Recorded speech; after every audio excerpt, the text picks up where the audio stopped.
Selamat malam, kita ketemu lagi ya untuk belajar sama-sama dengan Lidata Komputer Samarinda.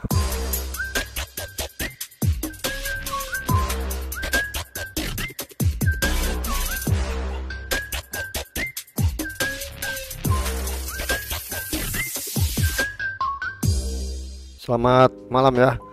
Jadi kita lanjut belajar sinologi untuk setup awalnya atau install pertama. Jadi kalau untuk sinologi kita mau cari sinologinya di mana, kita bisa pakai sinologi asisten ini ya. Nah, kalau kita sudah tahu IP addressnya, kita bisa langsung masuk ke apa namanya web browser langsung ya. Jadi ke web browser langsung ya. Kita bisa langsung masuk situ. Ini kita tinggal cari apa namanya IP-nya, IP addressnya berapa.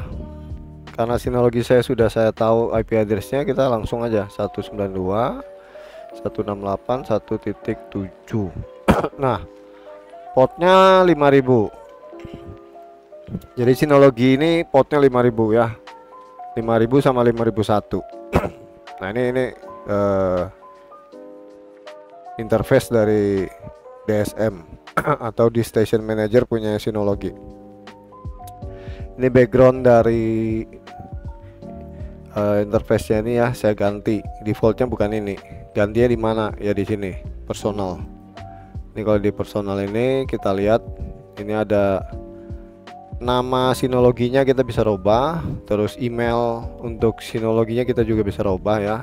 Ini saya tambahi, kemarin belum ada, ini saya tambah.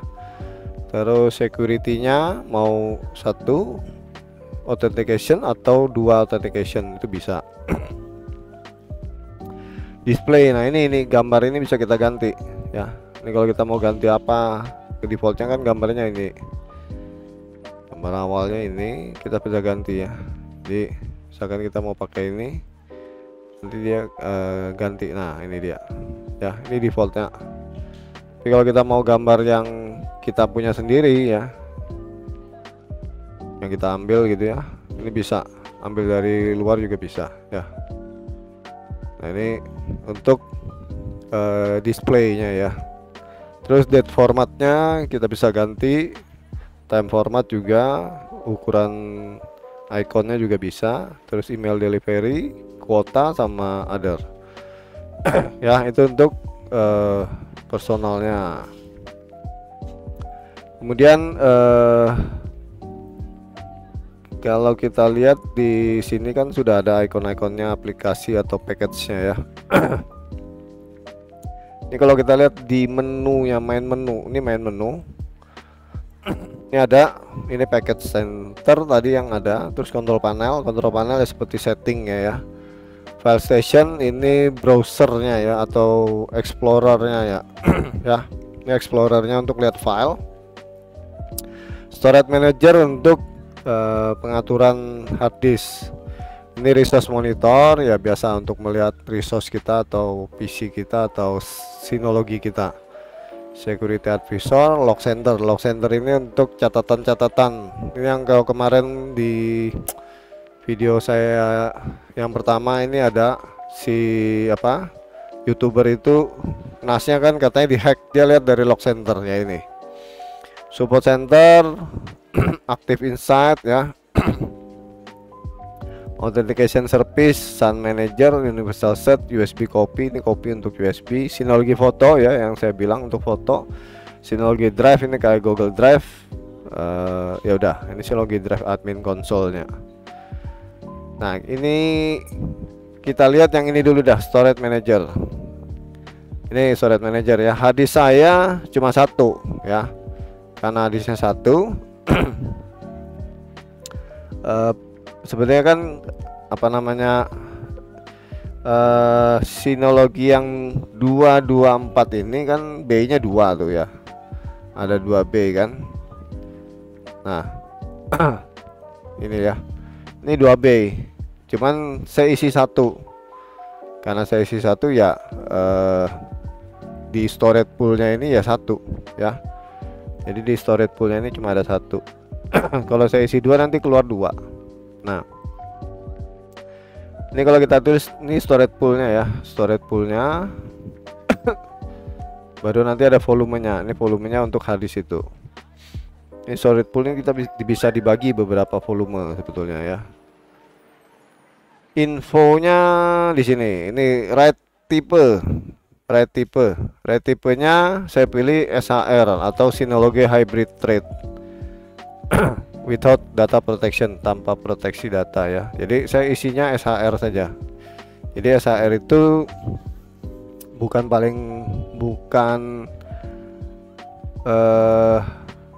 apa namanya, virtualisasi harddisk yang paling rendah, bukan ya. SHR itu itu punya Synology yang menciptakan, makanya dia namanya Synology Hybrid Thread. Dia hybrid. Kalau harddisknya satu dia basic, kalau harddisknya dua dia RAID ya, kayak dia hybrid thread. Ya, kapasitas 1 TB, cuman terbaca 921 ya. Nah, untuk virtualisasi harddisk ini ya, cara pembacaan harddisk ini itu ada beberapa tipe untuk Synology ya. Jadi ada beberapa tipe untuk Synology. Tipe-tipenya itu ada RAID ya. Sebentar saya lihat dulu. Ada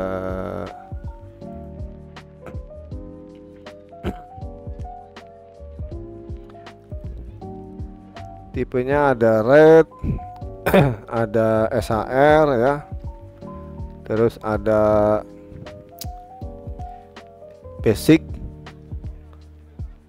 JBOD ya, JBOD juga ada ya. Jadi RAID sendiri itu ada RAID 0 ya, RAID 0, RAID 1, RAID 5, RAID 6, RAID 10 sama RAID F1. Itu cara pembacaan harddisknya, jadi atau virtualisasi dari harddisknya itu. Di Synology itu ada beberapa ya. Jadi SHR, basic, JBOD sama RAID. RAID itu juga ada RAID 0, RAID 1, RAID 5, RAID 6, RAID 10 sama RAID F1. Pembahasan RAID ini sebenarnya banyak ya, di internet juga banyak, nanti bisa dibaca lah. Kalau nanti mau baca di blog saya juga ada, nanti saya mungkin tuliskan lah. Nah, kalau SHR ini cukup bagus karena ini punya Synology ya, dia hybrid. Dia bisa basic, bisa RAID. Kalau mau pilih basic bisa. Kemarin kita install ini karena migration ya, migration tuh baca data lama, makanya dia tidak ada pilihan model virtualisasi harddisk ini. Dia langsung ngambil yang lama. Yang lama saya pakai SHR, jadi munculnya SHR. Kalau kita install baru kosong, dia pasti akan minta milih tipe virtualisasi harddisknya ini apa ya. Kemudian ada RAID 0. RAID 0 ini ya semua harddisk dijumlah. Terus RAID 1 itu 2 harddisk harus ya, itu di mirror ya, kayak di mirror. Terus ada RAID 5, RAID 6, RAID 10 dan RAID F1 ya, kira-kira itulah ya untuk pembacaan virtualisasi harddisknya. Nah, ini ada SSD juga ya, sebetulnya ada SSD. Kalau kita bisa pasang SSD bisa, atau NVMe ya. Kira-kira itu untuk storage manajernya. Kemudian untuk apa namanya, control panel. Ini control panel ada beberapa menu, yang kita bahas cuma 4 dulu ya, yaitu share folder.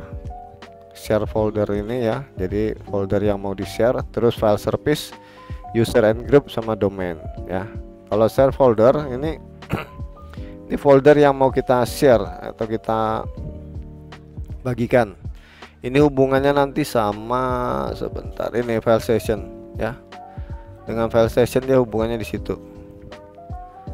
Jadi home sama homes ya. Kalau homes ini punyanya kita, punyanya si user ini, kita masuknya sebagai apa, nanti kita ada homesnya kita ini ya.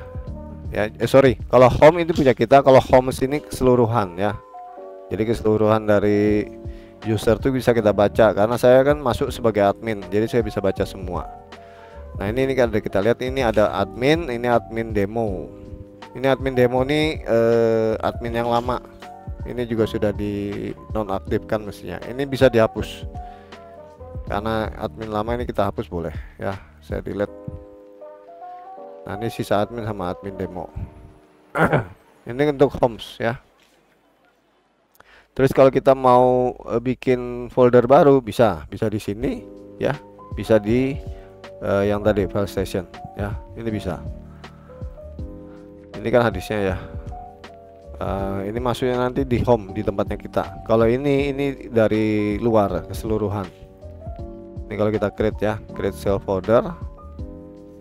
Namanya apa? Misalkan folder 1. Tipenya BTRFS. Ini juga fetnya ya, file allocation table-nya. Ini model fetnya seperti ini, BTRFS battery file system. Jadi ini fetnya ya, file system. Ini bisa pilihan sebetulnya. BTRFS ini ada fet, exFet, extended fet, terus ada punyanya Mac itu ya, IFP, terus ada punyanya Linux extended 4.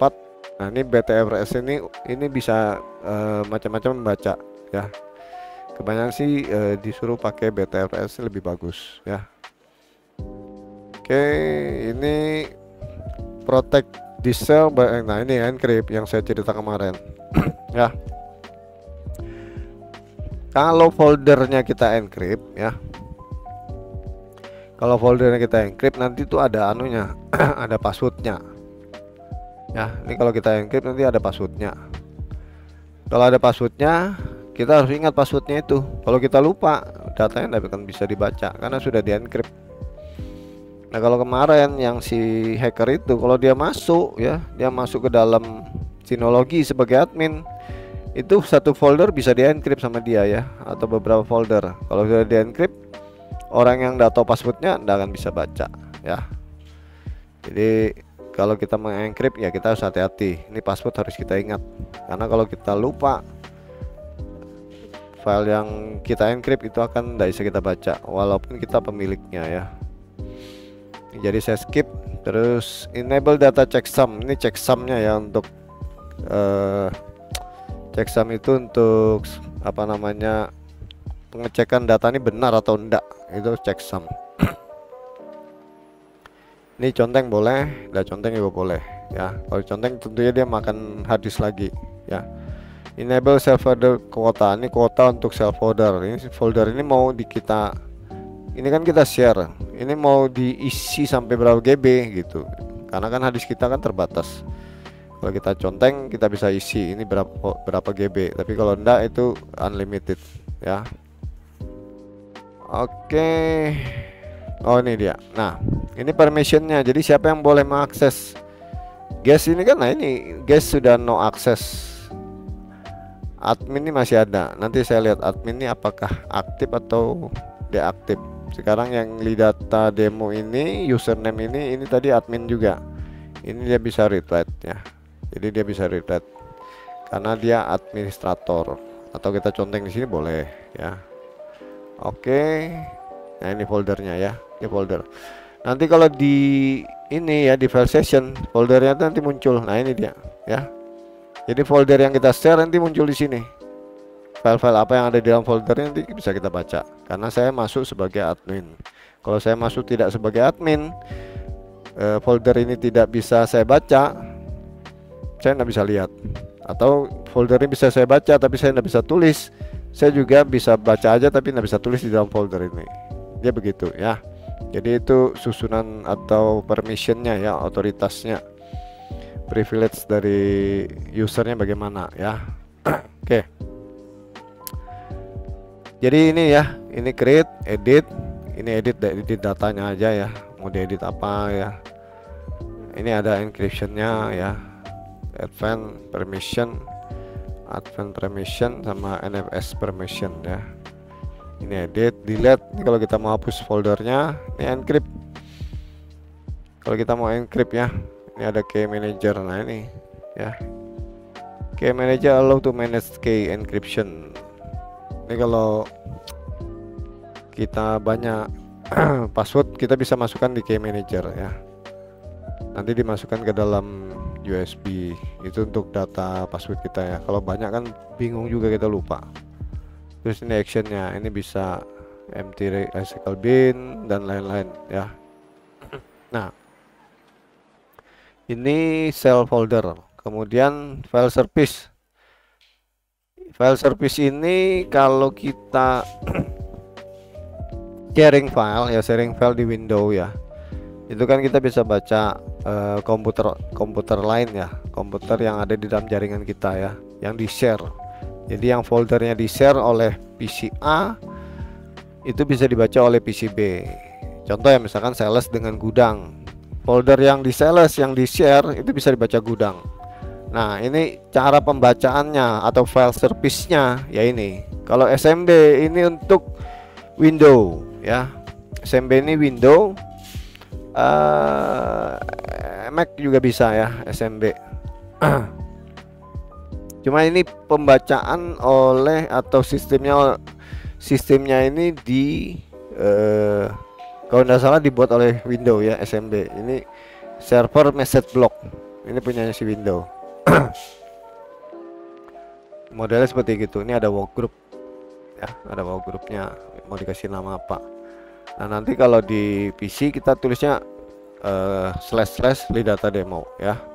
Ini kalau mau mendapatkan apa namanya networknya PC di network itu, kita isinya gini, lidata demo. Kemudian nih SMB punyanya si Windows, AFP ini punyanya si Apple. Ini kalau kita aktifkan, kita bisa baca filenya di Apple ya, file-file di komputer Apple, karena kan Synology ini kan bisa tersambung di Apple atau Mac, tersambung di Linux ya. Misalkan PC-nya ada Linux, dia bisa, terus tersambung di Android bisa, tersambung di Windows sendiri bisa. Jadi 4 operating system ini bisa sebetulnya ya masuk di NAS ini. Sebenarnya kalau ada Sun Microsystem juga bisa harusnya ya. NFS ini juga network file system ya. Ini juga kalau kita aktifkan, dia bisa membaca mungkin ya server-server lain yang menggunakan NFS ya. FTP file transfer protocol ini untuk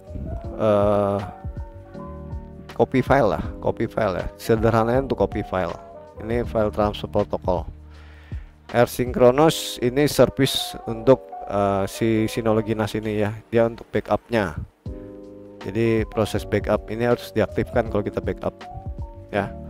Asynchronous sama Advent ini fast clone. Kalau kita mau cloning hadisnya ya, itu fast clone diaktifkan bisa. Bonjour ini untuk pembacaan printer bisa. Bonjour ini untuk membaca printer bisa, tapi ini kebanyakan sih di Mac ya, kalau nggak salah di Mac ini Bonjour ini. Jadi komunikasi antara Windows dengan Mac itu menggunakan Bonjour. SSDP ini ya, SSDP. TFTP ini Trivial File Transfer Protocol, ini saya nggak tahu ya. Terus share folder synchronous sama bypass ya. Nah ini dah, jadi file service-nya jadi ada SMB, AFP, NFS, FTP, AirSync sama Advent. SMB harus diaktifkan. Kalau tidak diaktifkan, nanti kita nggak bisa baca file kita yang ada di NAS itu lewat Windows. Kita nggak bisa browsing ya, atau nggak bisa explore. Di My Computer kita klik, kita nggak akan ketemu kalau ini nggak diaktifkan ya. Kalau AFP ini kalau komputernya Mac ya. NFS ini kalau komputernya Linux ya. Kira-kira seperti itu. Terus user and group admin. Nah ini admin kan deactivate sudah, mati dah ini, sama guestnya mati. Jadi ini dua nggak ada, tapi nggak bisa dihapus ya. Bentar, nah nggak bisa dihapus. Dua ini nggak bisa dihapus karena memang defaultnya dari Synology itu ada, cuman nggak bisa dihapus. Diaktifkan. Oh, ini bisa. Ini kalau saya contengannya saya cabut, hilangkan, aktif dia ini. Cuma ya ini default ya, semua orang bisa menebak admin ini. Ini kalau jadi setelah kita install itu akun adminnya deactivate sama Synology. Kalau kita aktifkan kembali ya itu tadi ya, yang katanya bisa dihack ya, tapi saya rasa sih nganggur ya kita aktifkan ini ya. Jadi ini kita biarkan aja ya, mati dia. Terus ini lead data demo, ini adminnya yang baru ya. Grup, ini grup lah ya, grup dari admin itu kita bisa jadikan satu admin itu kita bikin grup ya, grup administrator, HTTP, user dan lain-lain. Terus advance, password setting, ini oh ini passwordnya bagaimana, password expiration, ini passwordnya bisa expired ya, bisa kita set kalau password itu ya. Jadi user itu punya password bisa expired juga, kalau nggak diganti ya expired ya, atau diganti pun juga expired, itu juga ada ya. Enable user home service, ini nanti hubungannya ke self folder sama ke website hosting ya, atau web server ya. Oke, domain. Nah, domain ini ada LDAP sama SSO client. SSO client ini single satu, maksudnya dia satu password satu user untuk login ya, SSO ya. Jadi ntar kita lihat aja di internet ini SSO ini apa ya, SSO client single sign on. Single sign on, jadi dia satu password bisa dipakai banyak gitu ya, single sign on. Kira-kira begitu sih kalau pengertian saya, kalau salah ya dikoreksi aja. Oke, ini SSO nya bisa diaktifkan atau bisa tidak ya. Nah, jadi kira-kira begitu. Ada 4 bagian dari control panel kita bahas hari ini, yaitu self folder, file service, user and group, domain. Jadi yang penting user and group ini ya, admin dan guestnya udah mati, tinggal kita ada demo. Nah, terus saya mau bikin lagi misalkan akun coba 1 misalkan, passwordnya 12345 lah anggap. Oke, kita bikin ya.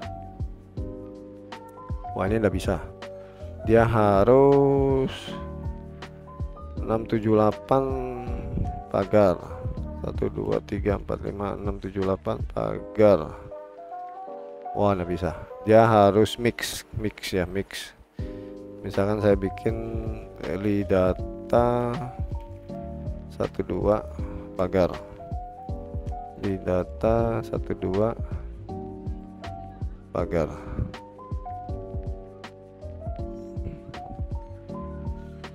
Oh, udah mau. Atau kita generate random, ini bisa juga. Nah, ini kalau kita generate passwordnya seperti ini ya. Jadi dia macam-macam passwordnya, dia generate sendiri. Oke, kita bisakan kita bikin ini passwordnya ya, random. Kita simpan dulu ya. Oke, kita simpan passwordnya, kita simpan password, apply ya, next. Nah, si user baru dia bisa mengakses apa? Anggap aja kita folder 1 dia bisa akses, read write ya, next. No limit juga, jadi dia boleh menggunakan semua. Oke, ini dia bisa mengakses apa ya? AFP, DSM, FTP, file station, SFTP, Synology Drive, Synology Photo, SMB, Universal Set atau AirSync ya, self folder ini. Ini kita bisa pilih dia bisa akses apa. Kalau dia bisa mengakses DSM, kita conteng ya.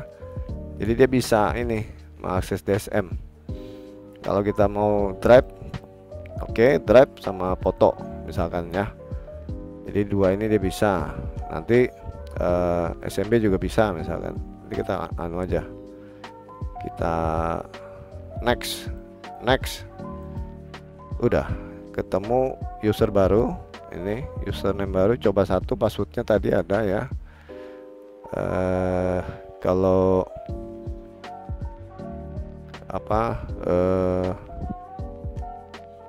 Anda mau mencoba bisa, nanti saya kasih quick connect-nya. Anda bisa coba sebagai coba satu, masuk ke dalam Synology saya ini bisa ya. Nanti saya kasih untuk quick connect-nya, tapi quick connect belum kita bahas ya.